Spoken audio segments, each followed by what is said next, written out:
Bonjour, c'est Gilles du site boursicoté.com. Voici l'analyse technique des principaux indices mondiaux. Nous sommes aujourd'hui le vendredi 18 octobre 2013. Donc, comme d'habitude, je vous propose de bien mémoriser la configuration actuelle du CAC 40 en daily, puisque nous allons comparer les autres indices avec la configuration actuelle donc de l'indice parisien. Et nous commençons cette analyse avec le DAX, donc l'indice allemand qui, suite à cette phase ici dynamique, est venu consolider sur le 38,2, un peu comme l'a fait l'indice français, avant ici de matérialiser une cassure. Alors ce qui est intéressant de constater, alors que sur le CAC 40 nous avons largement enfoncé ici cette zone de point haut, eh bien c'est que le DAX reste au-dessus de cette zone. On a ici une zone à 8770 qui fait office de support. Il y a eu un gap ici ouvert sur la séance du 15 par rapport au 14 et qui n'a pas été comblé, et donc nous sommes ici dans une confirmation de tendance haussière, puisque sur le reste de la tendance, on a toujours ici une belle progression avec des nouveaux points hauts et des points bas significatifs qui sont toujours de plus en plus hauts. Donc la tendance est largement haussière sur le DAX, et nous avons ici cette zone à 8770 qui fait bien office de résistance. Il n'y a pas eu de tentative de comblement de ce gap. Vous voyez qu'ici on a ouvert sur le plus bas et tout de suite on est monté, on n'est jamais revenu sur ce niveau. Donc nous avons ici un fort niveau de support qui devrait, tant qu'il n'est pas cassé à la baisse, confirmer la continuité de cette tendance haussière. Du point de vue des indicateurs, donc nous avons un RSI qui est relativement haut, un stochastique toujours en surachat, et toujours une dynamique haussière sur le DAX, alors que cela s'est retourné sur l'indice parisien. Du point de vue des volumes, nous avons des volumes qui sont relativement équilibrés. On a quand même des volumes qui sont intervenus sur les dernières séances haussières qui commencent à être supérieurs aux volumes qui sont constatés sur les séances baissières. Donc nous avons pour l'instant des volumes qui iraient plutôt dans le sens d'une continuité du mouvement haussier. Alors, par rapport à tout ça, le schéma est très simple. Nous avons ici une phase de hausse assez dynamique qui n'a été consolidée que sur le 38,2%. Léger enfoncement, mais rien de dramatique. Nous avons donc, par rapport à cette phase ici de consolidation, mesuré un objectif qui peut nous être donné par les niveaux de Fibonacci. Voilà, si nous traçons donc, si nous prenons les niveaux de Fibonacci sur la phase de consolidation et que nous regardons au niveau des extensions, nous avons un objectif à 8943 points. Donc cet objectif est valable tant que la zone ici de retracement des 61,8% de cette fameuse phase de consolidation n'est pas atteinte. Elle peut être même utilisée comme zone de stop. Donc pour l'instant la cassure est effective, on est bien revenu ici sur cette zone à 8770, au moment où je vous fais cette analyse, cette zone est toujours une zone de support, puisque l'on s'attaque au plus haut avec une attaque des 8830 points, donc on est ici sur la zone haute de cette phase dynamique court terme. Donc le DAX ici est toujours en phase haussière, tant que nous restons ici au-dessus de ce gap, la dynamique est toujours très forte. Le fait de revenir ici, s'il y avait une phase de consolidation et que l'on revienne ici sur ces niveaux à 8680 et sur une cassure de ce point bas significatif qui se situe ici juste avant le gap à 8675,95, nous aurions une sortie de cette tendance et donc une rupture de la dynamique haussière en cours. Attention, le point bas court moyen terme à ne pas casser pour continuer sur cette lancée se situe ici sur ce plus bas à 8489,62. Sur l'indice anglais, donc le FTSE, la configuration est nettement différente. Alors nous avons eu ici une forte période de surperformance de l'indice anglais par rapport aux autres indices européens. Mais l'indice est en train de payer ça. Vous voyez alors qu'on est inscrit de nouveau plus haut sur les indices européens, là nous sommes venus confirmer ici une zone de trend baissier que nous avons depuis maintenant quelques semaines.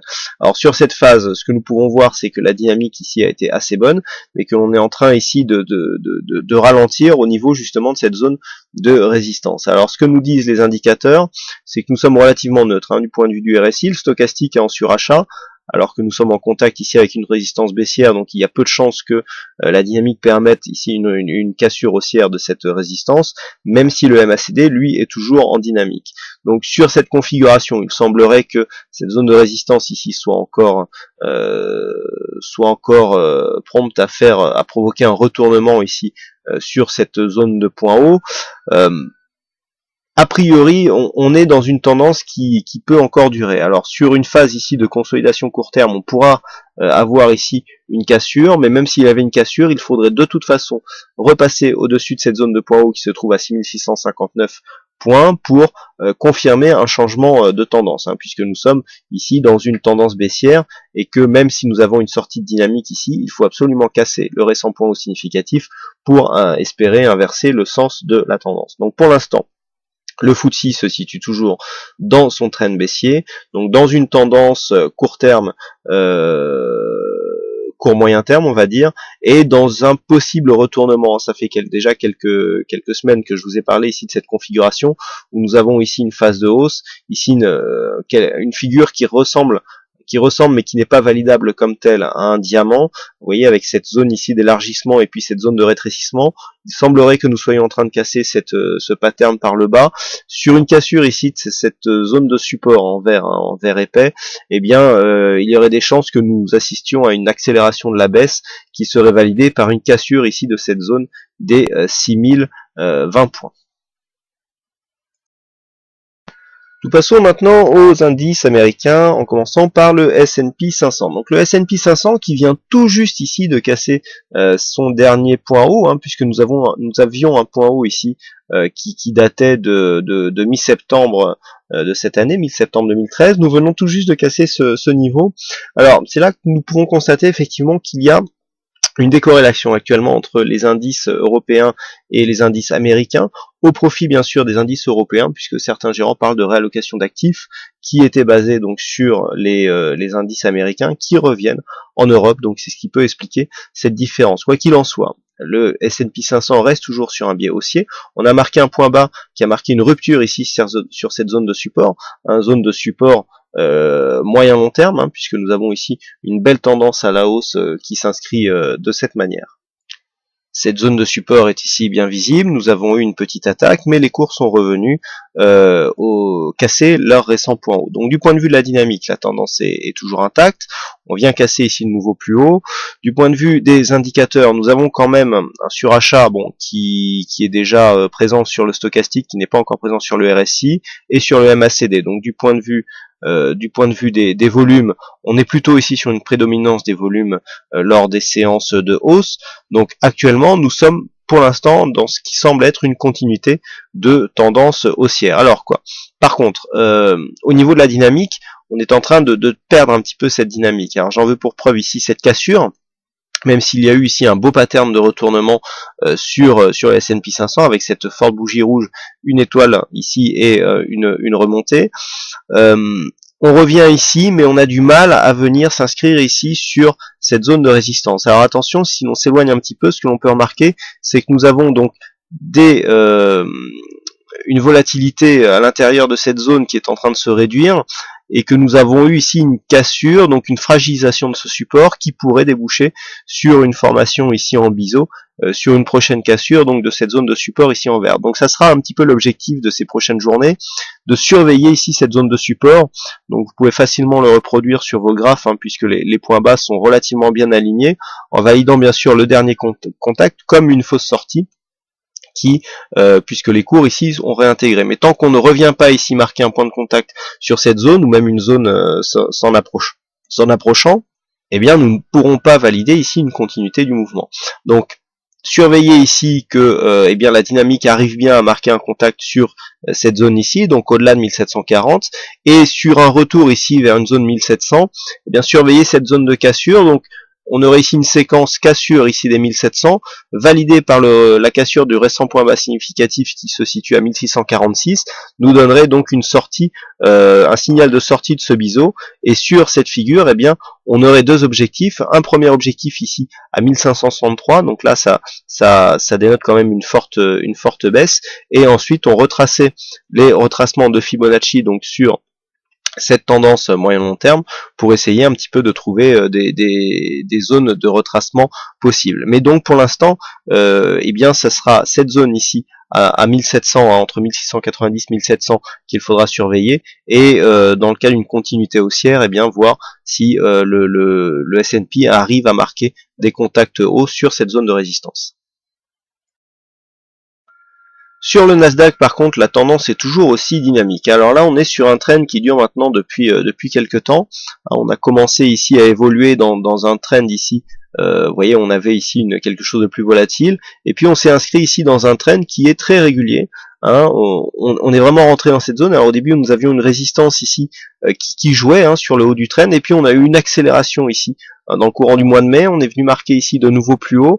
On a défini ici cette zone de résistance à 3030, zone de 3030 qui a joué un rôle important puisque elle jouait, il y a eu donc une phase de consolidation, biseau d'élargissement. Ensuite, on est sorti par un trend, on a franchi cette zone sur un gap. On a retrouvé cette zone comme un support, qui est donc le support majeur maintenant de la tendance actuelle, et on est reparti sur une dynamique qui nous a permis de confirmer ici une deuxième évolution dans le haut du trend. Nous étions précédemment dans le bas ici sur cette évolution, et là maintenant nous sommes dans la partie haute, donc une dynamique qui s'est sensiblement améliorée et qui est confirmée par le fait que nous venons marquer des contacts répétés sur cette zone de résistance haussière qui définit le haut du trend. Donc nous sommes quand même ici dans une phase où les cours marquent des points hauts, on marque des nouveaux points hauts sur le Nasdaq, ce qui confirme la continuité de cette tendance haussière.